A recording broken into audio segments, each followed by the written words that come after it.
The first thing you need to know is if you can even bring your drone into the country. Now here's a list of where you cannot bring your drone. And if you don't see your country on the list, you still have to make sure that you can fly there, and you have to see the local regulations. And some of them are more strict than others. My second tip for you is to get extra storage. Now what I mean by this is to buy either extra SD cards, a hard drive, or other forms of storage. My third tip for you is to carry on your batteries.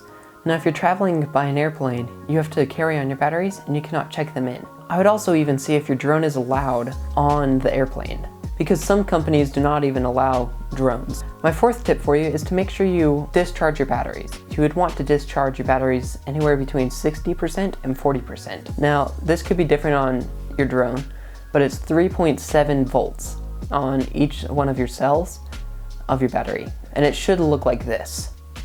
Now, when you discharge to 3.7 volts, this is the storage voltage. It's a lot safer and it prolongs the battery life of your batteries. Thank you for watching, and I hope you have a good time on your trip.